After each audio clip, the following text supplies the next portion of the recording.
Hello, everybody, and welcome back to another exciting episode of the Media Boat Podcast,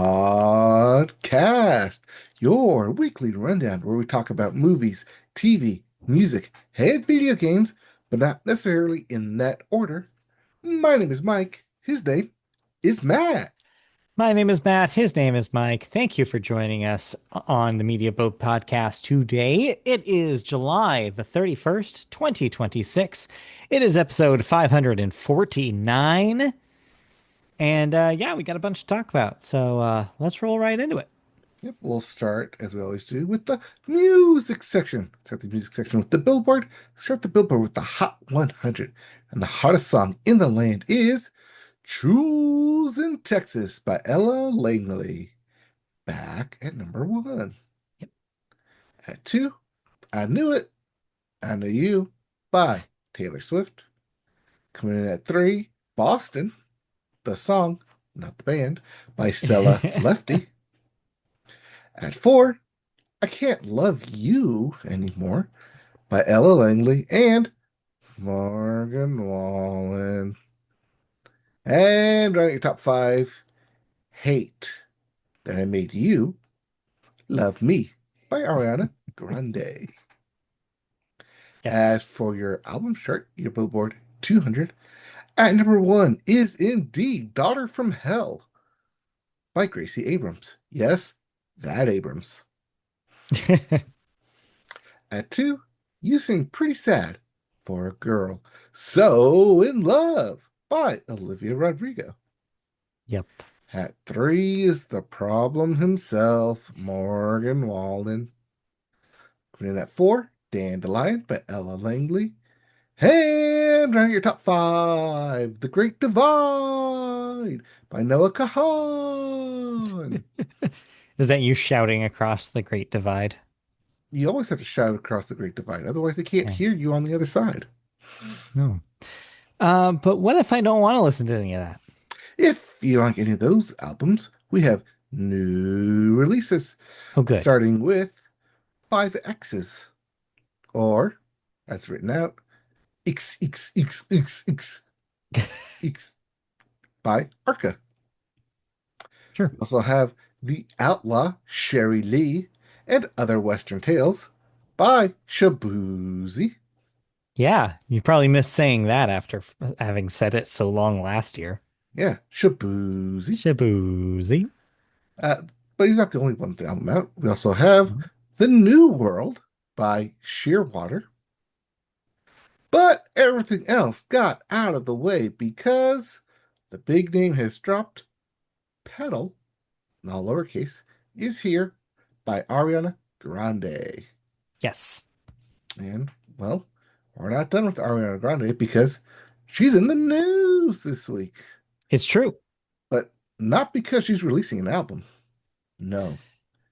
Instead, Ariana Grande has filed a lawsuit against anonymous hackers claiming that they gained backdoor access, make your jokes now, to devices that led to the leaks of unreleased songs and footage from recording sessions and music videos. The suit, filed on Monday in Los Angeles, and, it's reviewed and verified by Variety, targets a group of unnamed John Does for phishing scams and hacking schemes that have caused, quote, unlawful and egregious theft, dissemination, and exploitation of unreleased content, closed quote. Grande's legal team outlines a pattern of illegal behavior in which the hackers targeted the personal digital accounts of photographers and producers who worked closely with her and subsequently sold the data and content for, quote, significant sums of money. Oh, Dang. close quote. Grande is suing John Doe 1, 2, 3, 4, 5, and all the other John Does to uncover the identities of these currently unknown and unscrupulous individuals in order to hold them accountable for their invasive and reprehensible conduct. The suit states that it's, quote, it is imperative to Miss Grande to ensure, on behalf of herself and others, that such conduct is deterred to the fullest extent possible. Close quote. Yes. Now, the big question here is how do you identify said John Does? Yeah, that's going to be tough. I think it's going to be, I guess you would have to recruit some like security experts to try to like trace like any leftover stuff from what they were able to do. Um, but yeah, ultimately, this is an interesting story because you hear about leaked music all the time. You hear about leaked movies all the time. You hear about leaked media in general a lot, but rarely do you see a lawsuit so quick and also so detailed about exactly what went down to whom and what got leaked out in the open. And kind of congratulations for Ariana to be so open and transparent about and like so clear, like we're gonna get you guys. Good for her. And it kind of reflects the vibe of where she's at right now, which I'll talk a little bit more when I talk about the album Petal, which I did listen to. But yeah, I was kind of shocked with how direct this is, but like good for her and her team because yeah, I hope they track down these ne'er-do-wells and they get their comeuppance. I mean, she is a dangerous woman that you don't want to mess with. I have heard that before. I'm not really sure where, but yes. Yeah, but I mean, hopefully, like she is able to at least find out and sue these people because, yeah, phishing scams and hacking schemes are prevalent, not Yeah. just in your local workplace. No, Although, but photographers also there. and what is it? Photographers and producers, that is their workplace, that is their livelihood, and you know, stuff like this that happens, like happens to everyone, happens all around. Please be very aware of your digital content out there. Indeed. But yeah, I mean, this lawsuit is filed. Hopefully, they are able to find the anonymous hackers and maybe puts an end to all hacking in general, or at least, I don't know, hacking the right people, the Hmm. wrong people. Yeah, I don't think it's going to put an end to hacking in general, but No, yes, it I does not. I hope she figures this out. All right. Well, as mentioned, she did put out an album Yeah. despite being hacked and having these songs released before they were intended to be. So, why don't you go ahead and tell me about Petal? Yeah, well, the rest of the world, besides these people, the rest of the world had to wait until last night to hear Pedal for the first time. Yeah, we checked it out right after 9, after its like release on streaming services, and this is an interesting record, is what I will say first. I can't say that it sounds like what I expected it to sound like, but it's definitely Ariana Grande, just in a way maybe we haven't heard her before. Um, I feel like an easy comparison to make between Pedal is probably Taylor Swift's Folklore. Although I wouldn't say it's as drastic.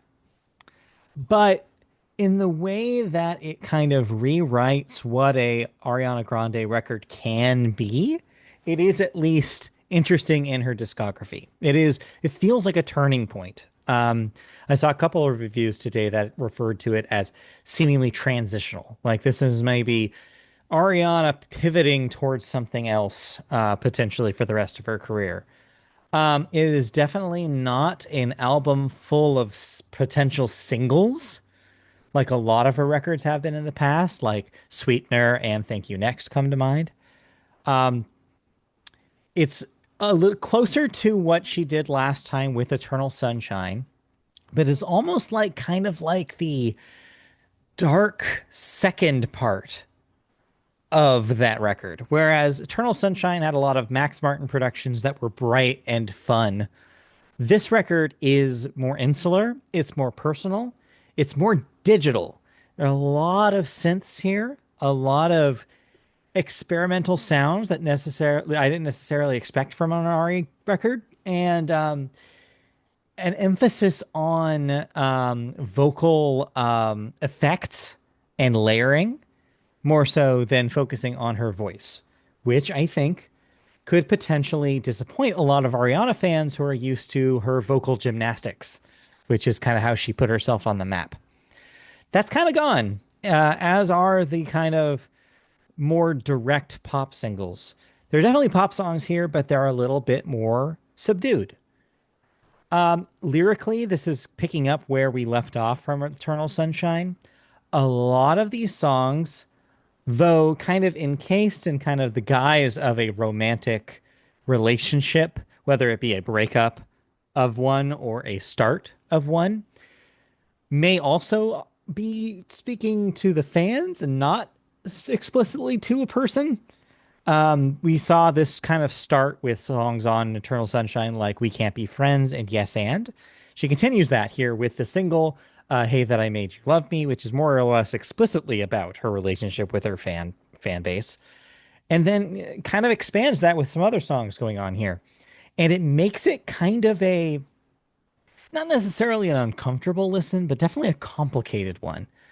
If I want to drag out the Taylor Swift comparison again, lyrically, it reminded me a lot of what Taylor did on Tortured Poets Department, which is makes it a little bit of a difficult listen at times. Ariana is not in a great spot, I don't think, emotionally right now.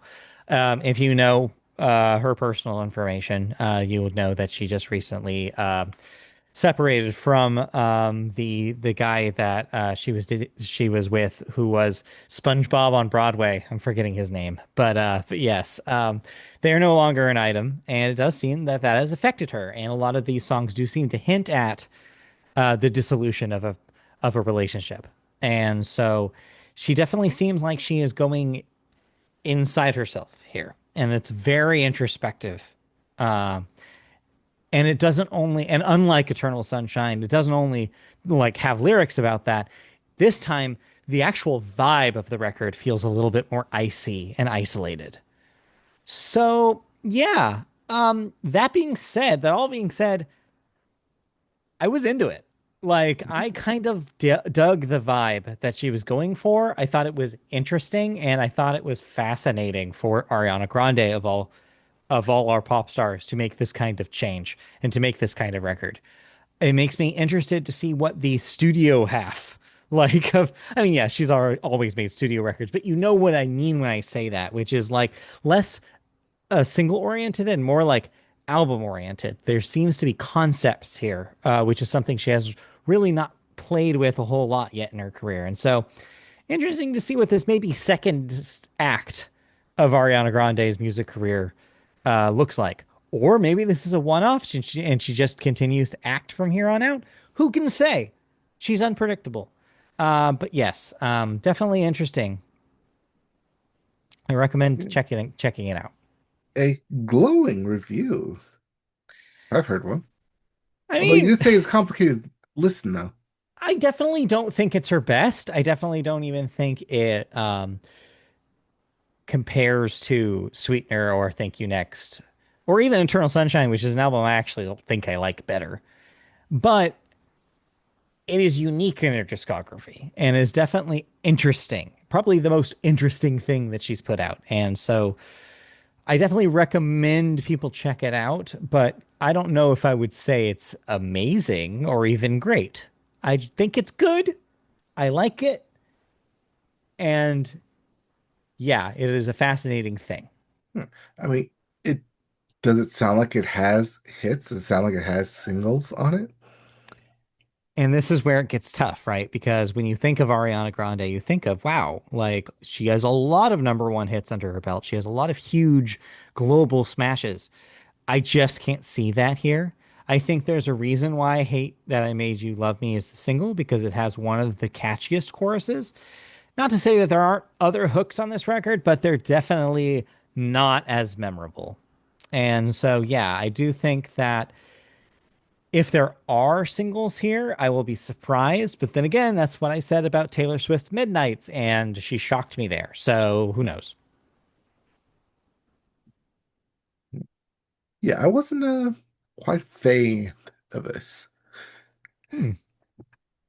I That's mean, I'm not really a fan of Ariana Grande's in discography general. in general, but Yeah. listening through this, none of it like stood out to me as like hit, No. banger, radio play. Like none of it was like you said with Torture Poets Department. It did feel very personal in that Yeah. kind of record. And yeah, sometimes that plays, sometimes that doesn't. I think your mileage will vary here. Very much so. Yes. See, I had to said all that assuming you didn't listen to it, since I didn't see this on your on the document. So I'm actually kind Oh, of see? surprised you checked this out. Well, I checked this out because it was only half an hour. It was like Oh yeah, 37-minute listen. it It's is a not short album. long. It's No. not long, and I'm glad it's not because Hmm. I feel like I would even argue there's maybe one too many song on this thing. There was one moment where I was like, this feels like a retread of stuff we've already addressed. So I think it could have even been even shorter than it was. But yes, I do think that that adds to kind of the mystery of this record almost, where it's just like, oh yeah, she kind of gets in, says what she needs to say, and then gets out. Right. It makes me wonder, is there more that she wanted to put on this album? Hmm. Or is this just what she like everything that she wanted to say, no more, no less, and now she's gonna move on to something else that she's gotten Yeah. it out of her system. Or Actually, she's gotten it out of her head. Put the pen to paper. or alternatively, this is what she had time to do because consider Wicked like PR ends, tour begins. There's not a whole lot of time in between those two things. Not saying You that she can't record on the Well, road, but yeah, you say that, but don't forget, she was also able to film for the upcoming Meet the Parents sequel. that's true. She was in another movie too. So this makes me think that maybe there just wasn't a whole lot of material. Like maybe this is just what she had. I mean, we'll see how this album does. We'll see how the tour goes. Yeah. And yeah, I mean, she is, I believe, touring on it right now. Yeah, well, I mean, I talked about it on this very show. I've talked about Hmm. seeing her tour here in LA. Um, and definitely, yeah, I'm kind of thinking back to that experience and not seeing a whole lot of through lines, like a few hints here and there about where she was heading, but not a whole lot. Yeah. Interesting time for Yeah. Ariana Grande then. All right. I mean, yeah, I listened to Pedal. I mean, I don't think we have anything else in music section. Oh, one last note, follow up from last week. Congratulations, Ella Langley. I forgot to mention this, but I think you have the record now for Hot 100s. For that specific, like for solo Solo female female artist, artist. I do Yes. believe so. Again, not including Holiday singles. holiday singles. Yes. But yes, yeah, that wasn't in the news this week. But yes, I would assume that that's correct. Okay. All right. Well, then, we can move on ahead then into video games, where we start with new releases, including Fields of Mystria for the PC, Beasts of Reincarnation for the PC, PS5, and Xbox Series X, Big Walk for the PC, PS5, and the Switch 2. If you're a PS Plus subscriber, Big Walk will be a part of that new game subscription. Big walk. And lastly, everything get out of the way. Marvel is dropping a big one. Marvel Token, Fighting Souls for the PC and the PS5. They're back with a fighting game, but not that other fighting game, Marvel's Rivals, that came out earlier. No, and it's not even Marvel versus Capcom. So people who are excited for that kind of thing, no, that's not what this is. But it is a tag-based fighter.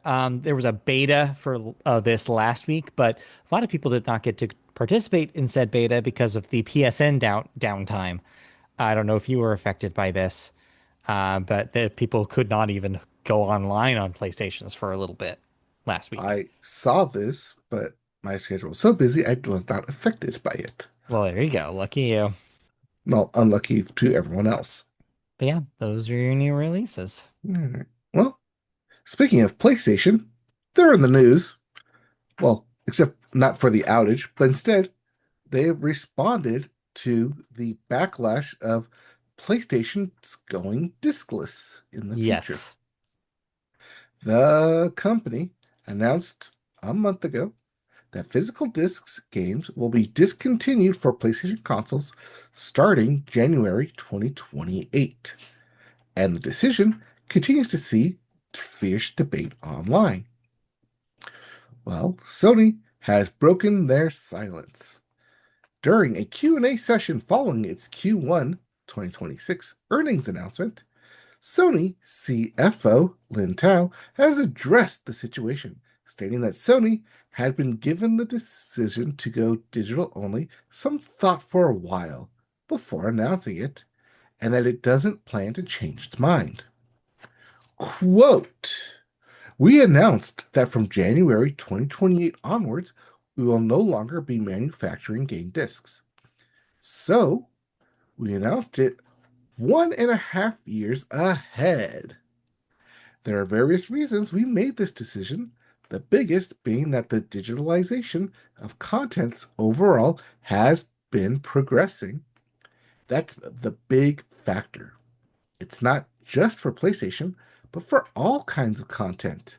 Digitalization is progressing. And so, when we think about the future, we put in a lot of thought and time, and we cautiously considered this, and we came to this conclusion, and we're going to cautiously move this forward. Close quote. A lot of caution going on in this statement, huh? And Yeah, not a whole lot of sorry, no apology here, just like too bad. We're going to continue doing this whether you like it or not. it's saying that we're giving Um, you a year and a half warning that this is going to happen. That should be plenty of time for you to get on board with this new way of thinking. Yeah, it reminds me a lot of the tech company discourse on AI, right? Like it's very similar in vibe, with the AI stuff being, oh well, it's inevitable. Your guys are just gonna have to get used to it, so we're just offering it to you. Like, sorry, it's the future. That's very much what this feels like too, which is PlayStation just going like, sorry, this is the future. Like games, all games, not just PlayStation, all this stuff is going to go diskless. You're just gonna have to get used to it. And so really, we're doing you a favor by giving you a heads up. It's like, no, that's not what's happening here. You guys just made the decision that made best as a business and didn't really think about the end user's reaction to it. So, yeah, it's unfortunate, but not exactly unpredictable, right? Like, we kind of figured that Sony was not going to back away from this. And this is more or less them reminding us this, which is like, no matter how much you complain, we are not changing our minds. And this is going to be the future of PlayStation, and you're in or you're out. See, now what should happen is that Sony is stating that they will no longer manufacture the games discs. This does mean it opens space for a third party outside company to come in and say, we will take down that manufacturing disc production for you. So that has been suggested by certain people, but also has been shot down by Yep. Sony because that's not how PlayStation works. Like, Hmm. that's not how modern console manufacturers do this. It's a licensing game. This goes back to the beginning of cartridge-based video games as well. Like Nintendo more or less had a monopoly on cartridge manufacturing through the Nintendo 64. That's why they made cartridge machines. That's kind of also how the Switch works right now. CD systems, at first it was unclear about how like the licensing would work, but eventually now what it kind of came to was basically the same things that happened with cartridges, is that they manufacture because they have the console that they're making it for. These are not just regular Blu-rays, they're PlayStation Blu-rays. There's a reason why. So when they say that they're shutting off the faucet, that means they're shutting off the whole thing. Like nobody can swoop in and be the hero of the day. One kind of addition to the story, though, that kind of goes in tandem with it, is that they did say that they are currently talking to retailers right now, the retail partners, you know, your Best Buys, your Targets, etc., about the possibility of going back to an older model, which actually PlayStation had discouraged this past generation, of making like basically boxes with codes in them. So while they won't be manufacturing discs, there may be still a way to go to a store, a retail store, and get a digital game in code form. Kind of like what Nintendo has been doing with the key card versions of Switch 2 games. So that's still a possibility, and they're talking to their partners about that. But just know that still requires an internet connection. It still requires you to be a subscriber to their network service and all that stuff. It still doesn't really bypass the problems that people have about not carrying physical retail discs.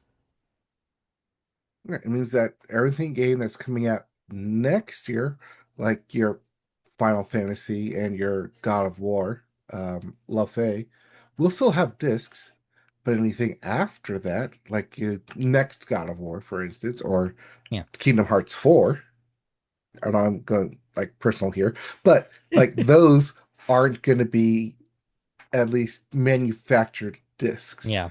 There still may be physical content associated with it, collector's editions, hello, big money there, but it means digital codes.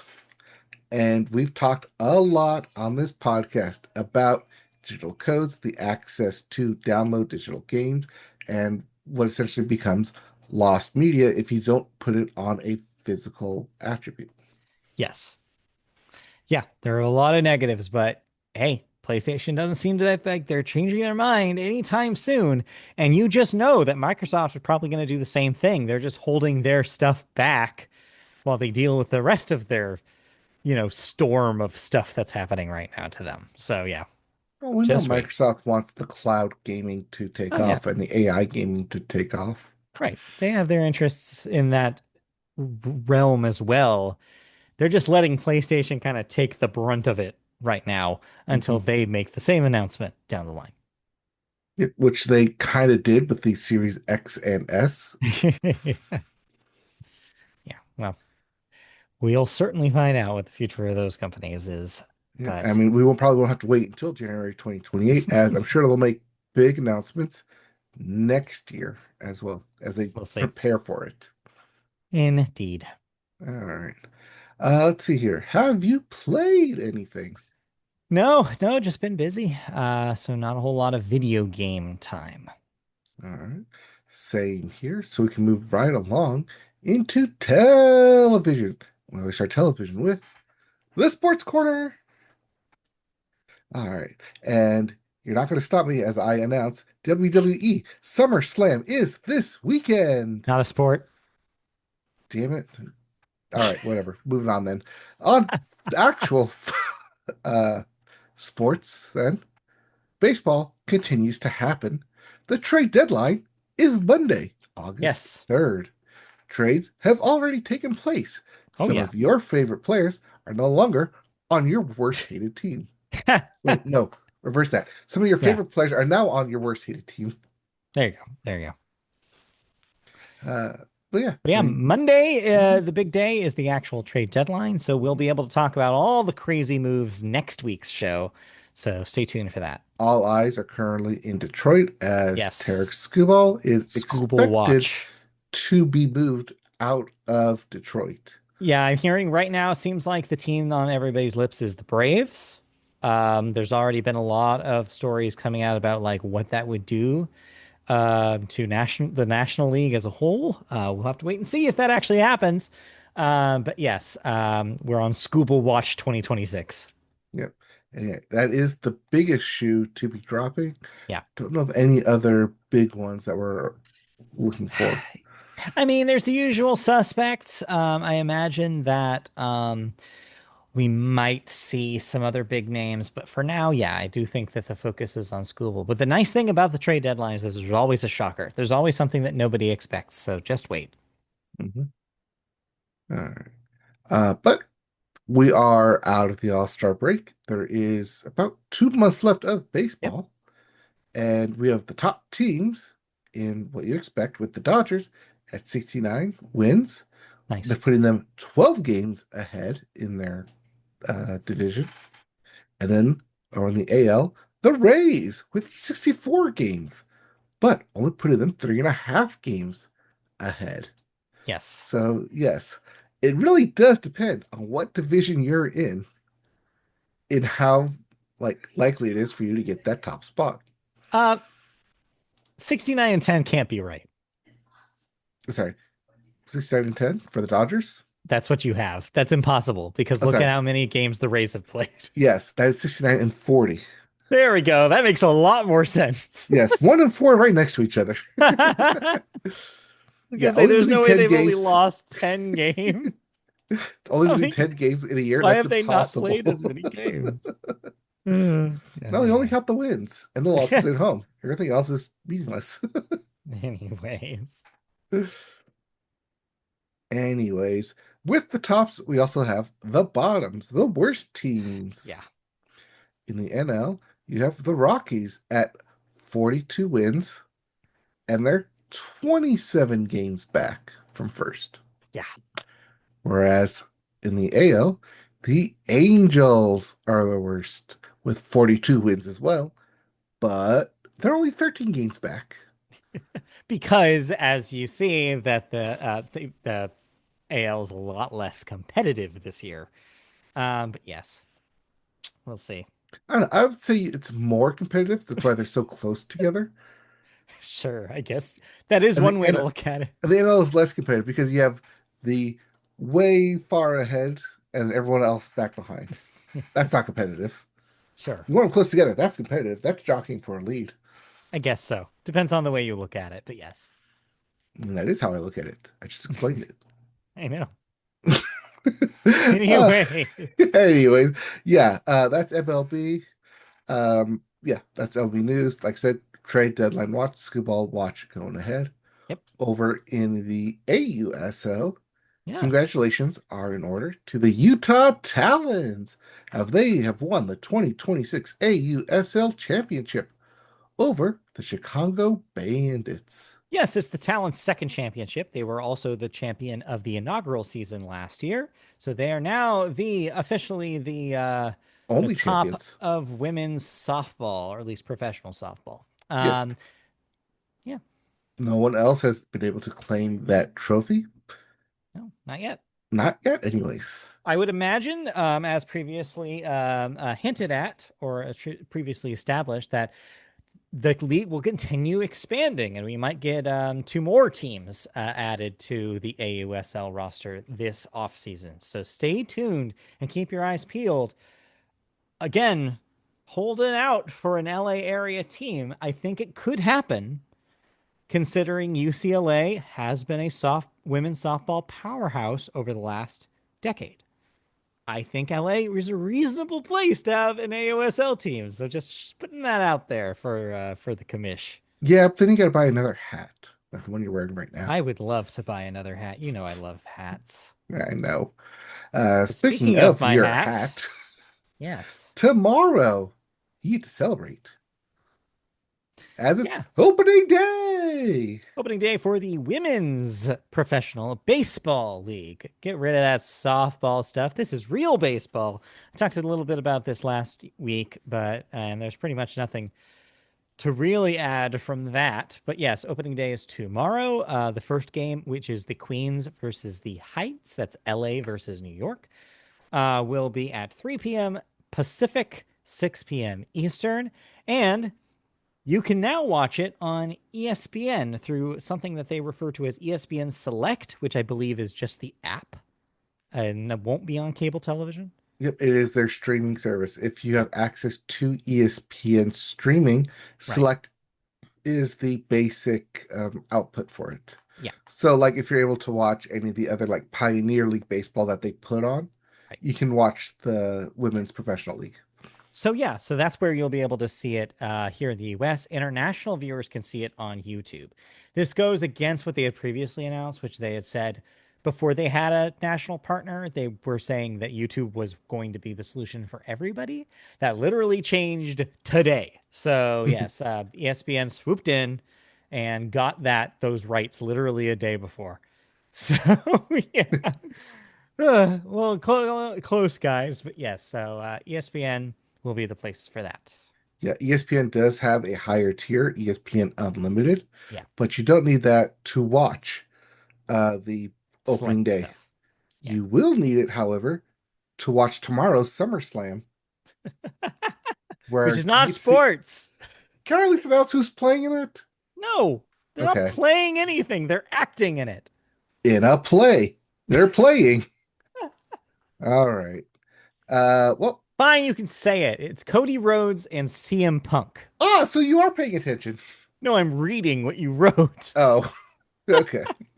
There you go.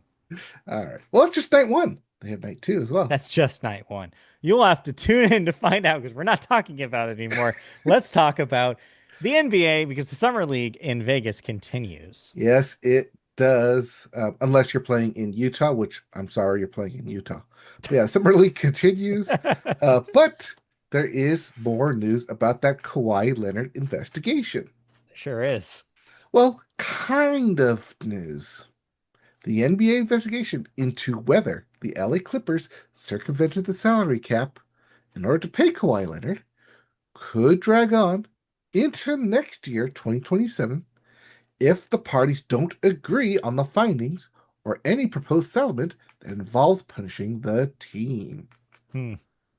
So they're basically saying, did you do your due diligence and find out this information through proper channels?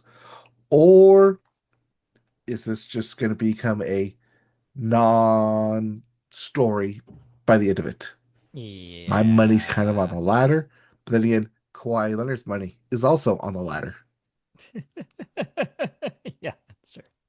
Also, there's probably going to end up being just a settlement.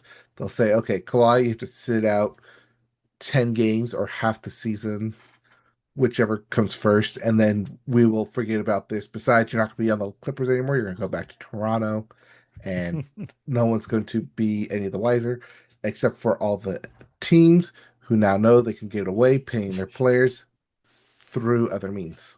Yeah, it's not great, but we'll see how ultimately all comes out. It's just going to take way longer than we thought. Yep, and we'll see if anyone or how many people actually care by the time that happens. Because who knows? Kawhi Leonard may just also just retire and say, like, you know what, I'm done with the NBA, and then nothing comes of Possible. it. It's very possible. Find him in Utah That's next true. time. Speaking of paying players, over in the NHL, we just talked about how a new contract set the new record. Yeah, Well, and it did it again. The San Jose Sharks forward, Macklin Celebrini, has good signed name. a 5-year contract extension totaling $94 million, Woo. which will make Celebrini the highest paid player on average in the NHL. Wow. Uh, Congratulations. That new record seems to always be broken. Like every offseason, just a Seems new like it. record and another one and another one. And TJ Call's here and another one. But yeah, congratulations on getting that money. You are a rising star in the NHL. You can add that 94 million to all the other endorsement deals you're getting as well. Exactly. And the Wheaties box you're probably going to be on. Okay. But we have one last, well, technically two last stops here. The world of football. I'm sorry. Yes.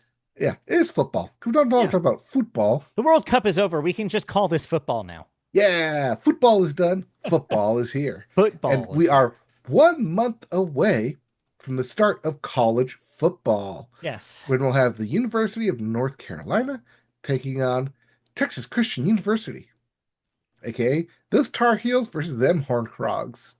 Then we also have Hawaii versus Stanford, and closing out with Memphis versus UNLV in the very classic late night 7 p.m. West Coast game of why Yeah. Why not? More like it, it is. It's the late night last chance gamblers bets to pay off. it. Normally it's Hawaii getting that game, but this year it's Memphis versus UNLV. There you And speaking of college football, it's time for the way too early Heisman list, go. because none of these players have played a down in the upcoming season. But that doesn't stop speculation on who the top players in college football will be. So here are the top fives. Number five, Mateer over at Oklahoma. At four, Sayan over at Ohio State. At three, Hoover in Indiana. At two, Manning in Texas. And at number one, Chambliss in Old Miss. And I don't have to say what their positions are because you know damn well they're all quarterbacks. They're all quarterbacks, and we definitely know that Manning guy maybe has a chance here. Yep, Chambliss was a finalist last year, and Sayan has an outside chance. Just saying. Yeah, you are just saying. You're just saying. You're just saying it. But we know that as much as the winning the Heisman is important, we all know it's all about getting to the NFL. And really, it's not about getting to the NFL anymore. It's about getting to the Hall of Fame. Yeah, really shooting for the moon there, just like all the way through your career. Yep. And this upcoming Thursday is the NFL Hall of Fame game, where the unlucky spectators will get to see the Panthers play the Cardinals. Sleep. Must sleep. Who chose this team? I mean, I know who chose these teams because wide receiver Larry Fitzgerald from the Cardinals and linebacker Luke Kuechly from formerly of the Panthers are both being inducted into the Hall of Fame, which is why they're playing.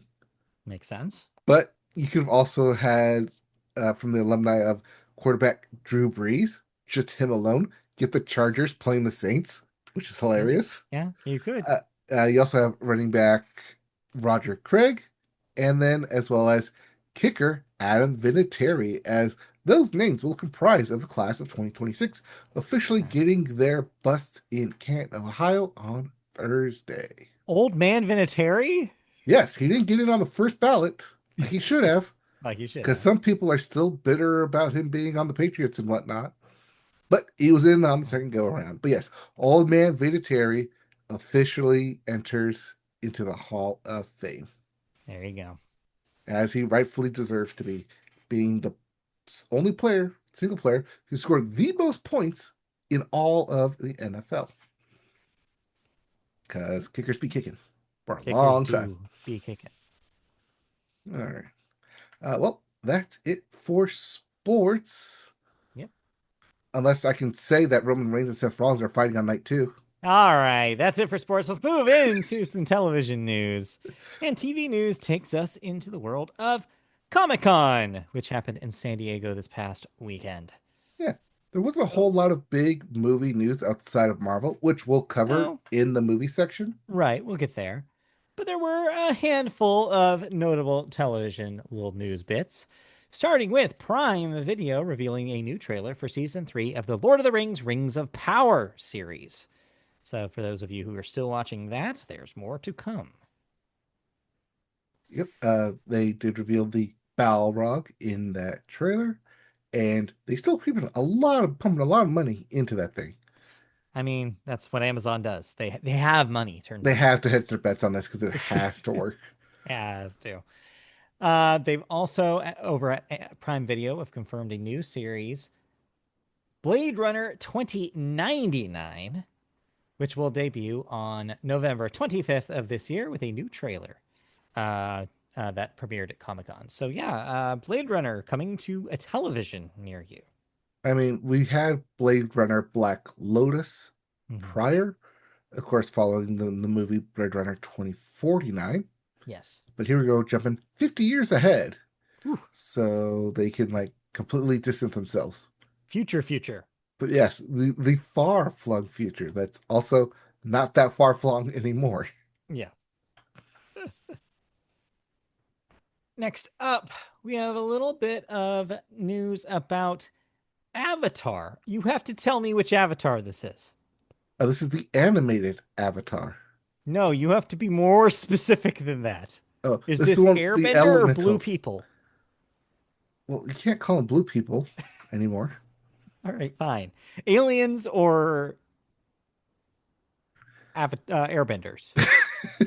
Well, the Avatar is no longer an airbender in this series. Oh my God, just tell me which one it is. Yes, it's that. It's the Yes. Nickelodeon Okay. Avatar. Yes, it's that Avatar. Avatar Seven Havens gets a new teaser trailer and a release date of October 9th, 2026, with 26 new episodes. And where will this be? On Paramount Plus? Paramount Plus and Okay, Nickelodeon on proper. Nickelodeon They're not proper. going to prevent this from seeing everywhere. Unlike the Right. Avatar Aang movie, which is only Yes. available on Paramount Plus. That's why I asked, because this thing is getting very confusing It very much distribution is. wise. Meanwhile, Seth Green's shelved animated Star Wars sitcom, Star Wars Detours, which has kind of been a thing of myth among Star Wars superfans, will finally be available, but only as an exhibit at the Lucas Museum of Narrative Art in Los Angeles. So if you've ever been curious about actually seeing what the hell that thing was, and it seems crazy from what I've read about it, just look up the Wikipedia if you're curious. You can now see it, but you have to go to LA and see it in Oh person. yeah, you have to pay George Lucas to enter his museum Yeah, of narrative art in yeah, Los Angeles, if you must. California. I don't think Seth Green will be there though. No, but his exhibit will be, and you can exhibit Yes. Seth Green if you want to. Will Exhibit be there? I think exhibit will be within the exhibit, so you can exhibit inside an exhibit As he would want. as he would want it to be. Good. I was hoping you would do that because I was going to do it if you didn't. X-Men 97, currently on Disney Plus in its second season, is wrapping up animation on its third season and already starting on season four. Following the current Apocalypse storyline, the following seasons will see the return of Brotherhood of Evil Mutants, consisting of mutants such as Pyro, Avalanche, Blob, and Toad. Yes, fan favorite Toad will be Yes, returning. But Toad. I mean, it is kind of assumed the X-Men will win their fight against Apocalypse. No, really? They're gonna What? live? In a narrative story? I No mean, not way. all characters will live. So Or we sorry, not all characters may or may not live. I can't say for certain until it concludes. I mean, I'm glad it's continuing. It's good stuff. We're not super far into season two. I think we're only an episode and a half in, so we're running behind. But I'm sure we'll talk about it once I finish it up. But yeah, still good. Turns out. Yeah, it's still good, and it's good to see that even though they're going right now through a dual time travel narrative, kind of splitting up the X-Men, Yeah, that with season three and season four, they're gonna bring them back into a single timeline, back to a single focused narrative, and not have the team split anymore. I think that's a good call because you can only do this kind of thing for a little bit before the fans are going to be like, "I like it when they were together." Hmm. Yeah, good plan. And that does it for the television bits. I guess that's technically bits. Yeah, it was basically bits. Yeah. So did you watch anything that you want to talk about this week on television? I don't think there was anything new. Like, I know I watched stuff, but But if I watched it, it probably wasn't that memorable for me to write down here, guess not. at And least for oh, anything new. I have one thing though that I'm not really going to go long on. I'm just going to say this statement: Beat Shazam is back. Oh, yes. A favorite of our household. We are very excited. But Yeah, besides that, there's really nothing to say about it. It's just Beat Shazam. yeah. And then I did finish the new season of King of the Hill this week, Okay, and my thoughts still stand. It's still still a great stands. season. Cool. Good to hear. All right, let's move into cancellations and renewals then. What am I no longer watching? You're no longer watching Crutch on Paramount Plus. They didn't use it as a crutch because they canceled it after one season. Mhm. Disney Plus also controversially have canned Wonder Man. Yet another Marvel television experiment that did not pan out. So that will end after its first season. Well, I wouldn't fully say it didn't pan out because they did announce a second season after the first season ended, Yeah, and it is Emmy nominated Wonder Man. again, yes, you're not wrong, but there had to be a reason, and Disney did not believe something didn't like some math didn't math, and they made this decision nonetheless. Too much special effects in the budget. I don't know what it was. Um, Next up for renewals, we have Interview with the Vampire. We'll get a fourth season on AMC. I believe they will be changing the name of that as well as the starring character. So Yet another transformation for that series, which has already gone through one. And then lastly, something called President Curtis will get a second season on Adult Swim. This is the recently premiered spin-off of President Curtis from the Rick and Morty universe. Oh, see, I didn't know even who that character was. So there you go. He is the president in That Rick and Morty, named makes sense. Curtis. Thank you. Thank you for the detailed And he got his own spin-off information. show. They Uh huh. had the first episode this past weekend and announced a second season, so they can get to work on that. Got it. All right. Well, that's it for cancellations and renewals. Let's move into movies. And we always start the movie section with the weekend box office numbers. And to no one's surprise, your number one movie this week was Christopher Nolan's The Odyssey, the thing that nobody can shut up about.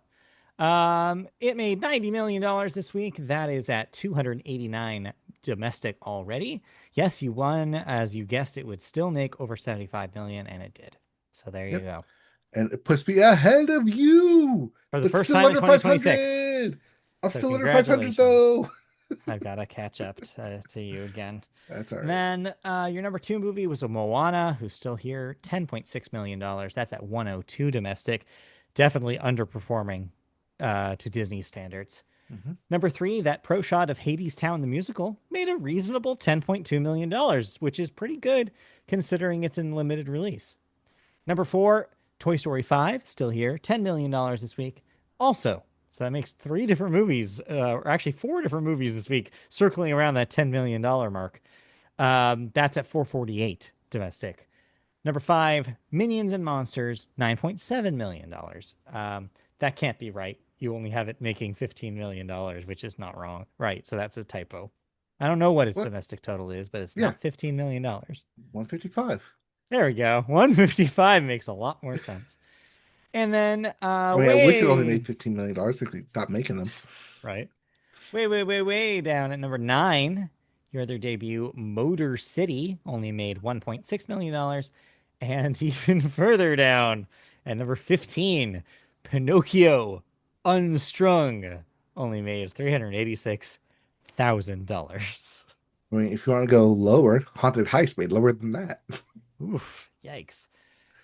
Well, this coming weekend of releases looks a little bit brighter than this last weekend because, of course, it's time for a brand new day. Spider-Man returns. Marvel fans are back in theaters already. Uh, Early reviews seem fairly positive. Some good feedback coming back from this one, which is interesting. So yeah, that's in theaters today. Also, something called I Want Your Sex. I'm sorry, but I'm already married. No, that's the name of this film. It's called I Want Your Sex. Yes, this one is, I think, stars and is directed by Olivia Wilde. Daveed Diggs is also starring in this, and Mason Gooding. It's comedy, drama, thriller, Sure. chaos. Everything, apparently. But yeah, I Name a mean, genre and it's got it. Spider-Man Brand New Day will be your Yeah. number one film. That's your number one movie. I guess it's my turn to put some sort of number on this, huh? All right, I'll give you a couple of ideas here. Will it do more than Toy Story 5 opening weekend, which would be $160 million? Oh boy, that's a high watermark right there. All right. I do think people will be excited to see this. I do think it's been just long enough since we've had a big Spider-Man that it might do well. I do not think it will make $160 million. All right. Will it do better than the other Tom Holland movie already in theaters, The Odyssey, which would be put it at $125 million? I think that is a more reasonable mark. Okay. I think we should put it at 120, not 125. I think we should Okay. put it 120. And you know what? I can change it up a little bit. I'm going to take the under here. You can have over 120. Okay. I think it'll hit the I 125. don't know. I think it'll do well. I think the Odyssey is I don't think yeah, I feel like that was maybe unique. Um just word of mouth, and I think Spider-Man's more of a known quantity. But yeah, we'll see. Right. That means it should do more than The Odyssey. I mean, I guess we'll find out now, won't we? All right. I mean, I'll take the win if you want to take the loss. Trying to help you out Wow. here, but okay. So presumptive. All right, let's move on into our movie story this week, which we actually have two. You have a little add on for Comic Con stuff at the end of this. But first, we will start with a little story about something that could be potential lost media. I'm letting that dramatic pause. I Well, want to well, like, 'cause it's not lost media as it lost the show. no, no, I know. No. No, I'm doing the dramatic pause to insert some sort of like X-Files sound, like theme song or something here. Anyway, Simon Akram, you don't know who he is. I don't know who he is, but he's in the story, is suing Netflix for $105 million this past week after the company lost an unencrypted copy of his World War II film, Fortitude, which stars Nicolas Cage and Ben Kingsley. The complaint states that an associate producer dropped off a digital camera package at Netflix headquarters in June so that the company could consider whether to buy the rights. But when the associate producer tried to retrieve the film, Netflix became unresponsive. More than a week later, after repeated efforts to arrange a pickup, Netflix acknowledged via email that the film had been stolen. Quote, unfortunately, someone stole a good amount of drives from our office desk this past week. We've been working through this with our security teams to no luck. End quote. Sources at Netflix say it is standard to share unreleased films either via a password protected link or with an encrypted DCP that could only be viewed with a key delivery message. In a statement, the company said it is not responsible for the failure to take such precautions. Quote, Netflix disputes any claim that it bears the risk of loss for a film delivered without the proper industry standard safeguards, the company said in a statement. Wow, it's a little tale of intrigue going in that we don't usually get in this modern digital era. Um, I mean, there's two things happening right here, right? Which is Netflix being like, there's a reason why we have these security protocols in place. Don't just drop off your reel. Like this is not 1967. This is not how you're going to do business with a studio anymore. It has to be locked down, digital, and it has to be like under these specific criteria in order to be safe. But on the other hand, what's going on with security in the Netflix's office where somebody can just walk away with this thing? What's Right. going on? The fact that they put it in an email saying that a good amount of drives Yeah, were stolen from our office a good does not amount of look good drives. on Netflix's part. Why are there just a bunch of drives sitting there? This should have never been out in the open. This should be immediately taken to somewhere secure. I mean, I assume that's what this is, that the digital cinema package is a hard drive sent Yeah. to Netflix or dropped off at Netflix saying, hey, there's a film on here. Watch it. My contact information is on there. Let me Yeah. know Yeah. what you think of this. Is this something that Netflix wants to buy? And sits there, someone else comes in, you leave, come back, all of a sudden, whoop, the hard drive's gone. So Yeah. somewhere out there amongst Los Angeles, assuming it is still in within the Yeah. city limits of Los Angeles, exists a Nicolas Cage film. Yeah. Somewhere. Yeah, so there, I think two things can be true here. One, yeah, don't just drop off movies at a studio. Just don't do that. Go through the right channels to do that. It's 2026. But then also, Netflix, step up your security game, man. Like, what are you doing? Like, you got to make sure that that perimeter is secure. But I anyway, mean, I assume this hard drive is secured. I mean, I would like to assume this yeah. hard drive is secured. So someone's not just plugging it in and be like, oh, here's this random Nicolas Cage film on there. Yeah, it's secured now by not the person you want it to be secured Yes. by. Yes. Oh, this goes back to the Ariana Grande It does, anonymous yes. hacker. Yeah, that's a real way to steal stuff. Hacking. This is old school. Anyways, let's move on. Because there's more. Like you said, there's some film news that came out of Comic-Con, and Mhm. so here's a little recap of the important bits of that. First up, in Marvel World, they've confirmed that Black Panther 3 will be coming December 15th, 2028. It will still be directed by Ryan Coogler, who directed the first two, and will star David Johnson, who has been in such films as The Long Walk and Alien Romulus. No, not that David Johnson, the running back. This No. is actor David Johnson. Also, no relation. Yes. But I recently watched him in The Long Walk, and I thought he was fantastic in that. There you go. Next up in the They Marvel weren't done. world, yes. Next up in the Marvel world, they announced Ryan Gosling is Ghost Rider in Ghost Rider coming 2028. So there Ah, yes. The sequel to Drive. you go. Yeah, they're trying Ghost Rider again. Speaking of Nicolas Cage, Yes, single Nicolas Cage let's movies. give it another shot. Why not? Yes, why Maybe this not? time it'll work. Now it's Ryan Gosling, who Yeah. is the titular Ghost Rider. This does lean towards the Midnight Suns film that they will probably end up being making, but probably without an important piece to it. Yeah, maybe. Because Mahershala Ali announced that he is out as Blade, and the planned Blade film will no longer happen. I mean, technically, Blade was never actually announced as a film. No, but everybody Mahershala figured it Ali was happening. appeared on stage wearing a Blade hat. No Yes. announcement was specifically said that it was happening. No, but it made sense. Also, considering that that Blade video game was announced around the same time and supposedly is still in development as long as Arcane finds a landing spot after being ditched by Microsoft. So, yeah, we'll see. And yes, I do know that there have been several people attached to the script and several directors attached to creating it, but they can never get it out of development hell. Yeah. And so Mahershala Ali is stepping away from the project, saying that it's going on for too long, that he's no longer feels that he's fit for the role anymore. It makes sense. Like, why bother with something that may or may not even happen? And Mhm. why be toyed around with? So, Right, and why like be on the bench waiting to get in the yeah. game when you can go film other movies and be Yeah. in the game? Yeah. Do other things right now. Mhm. So, yeah, good on him.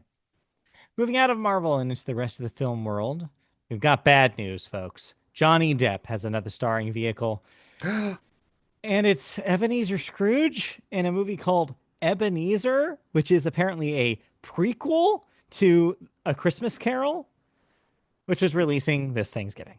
Is it a prequel? Because it looks like Yes, it's just a Christmas Carol. I saw that it is a prequel of some sort.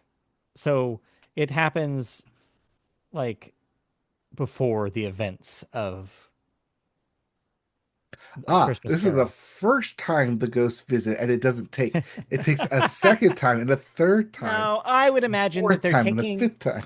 No, I would imagine what this is that they're taking the bits of flashback that's hinted at in A Christmas Carol and like fleshing it out. Okay. So that's what I imagine this is. But still, no one wants to see Johnny Depp in 2026. What are you doing? Yeah, but it's Johnny Depp in a bunch of makeup as Scrooge, so you I can't tell definitely it's don't want to Johnny see Depp. that. That's even more so that I don't want to see it. All right.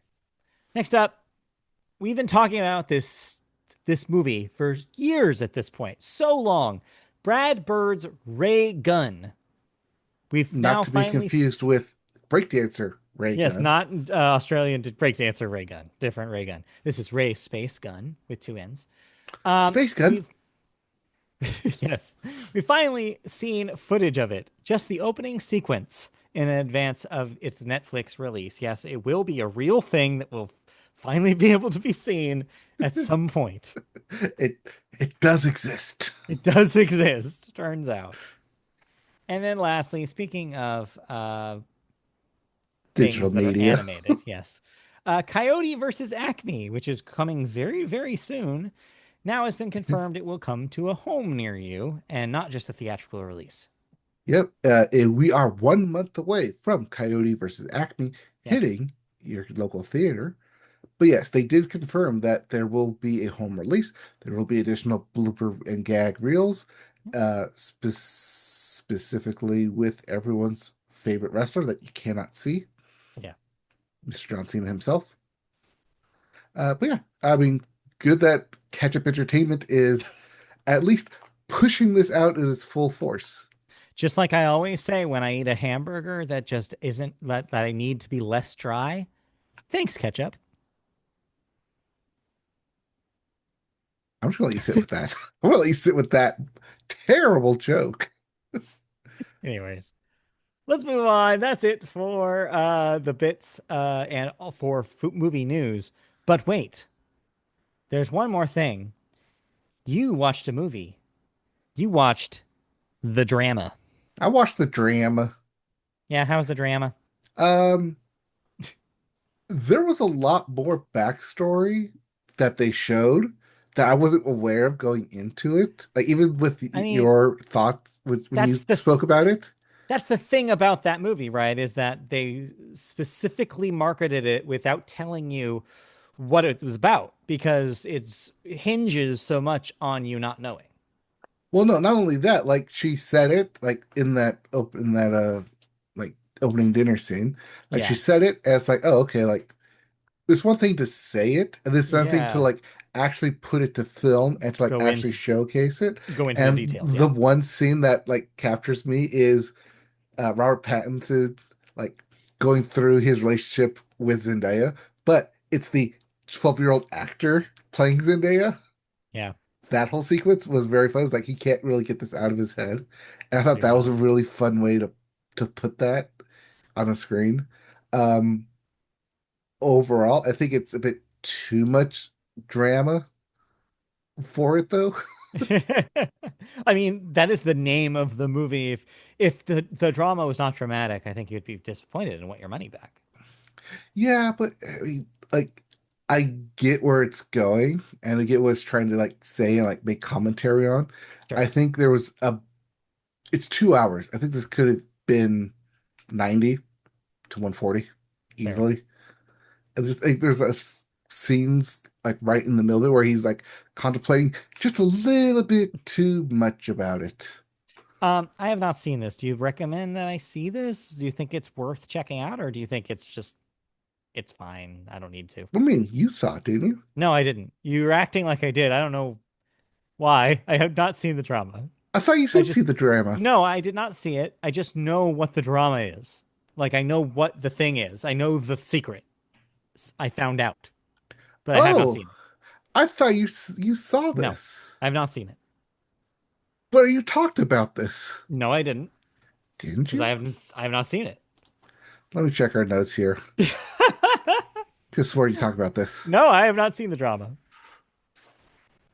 God damn it, it's not in You this might be notes. misremembering when I talked about Charlie XCX's The Moment, which is No, not the drama. no, because you remember you specifically talking about the drama and making the drama like Nope. comments Nope. about Check the it. notes. I'm checking the notes, and yeah, I don't see any other thoughts here. Yeah, you must have dreamed a podcast in which I talked about seeing the drama. Maybe you just kept talking about how you want to see the drama so bad.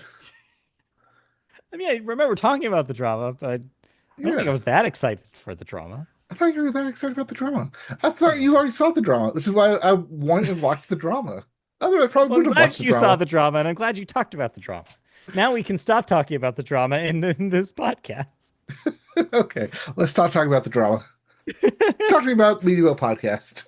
I will talk to you about the Media Boat Podcast. That has been the Media Boat Podcast. We're wrapping it up, but we'll be back next week for another Media Boat Podcast with 100% less talk about the drama. And Uh, 100% more talk about Spider-Man because that's where I'm yeah. going when we're done with this. And I can also get the the drama out of my head. Odyssey. And also possibly the Odyssey, as Chrissy and I might be able to fit that in this weekend. Oh, a double Tom Holland. Tom Holland double feature next week on the Media Boat Podcast. How can you catch that, you ask? Well, you can see it in video form on our YouTube channel. Just find YouTube and search Media Boat Podcast on it. You'll find our channel. Like, subscribe, click the bell for new video or for notifications when new videos go live. You can also hear us in audio form on podcast services by searching Media Boat Podcast on there. On Blue Sky, search Media Boat Podcast to find our page on there as well. And then lastly, but not leastly, you can email us questions, comments, feedback about the show by emailing mediaboatpodcast@gmail.com. All right, that'll do it. We'll be back next week with all of that and probably way more. So stay tuned. And see you Yep. then. We're going to be in August. We'll have Scuba news when that happens. We'll have the Yeah, holiday game when that just about. happens. And yeah, we'll definitely have Spider-Man talk. Maybe we'll have Odyssey talk. But all that and more next time with more Next news, more time. thoughts, and more of us. All right, see you then. All right, bye.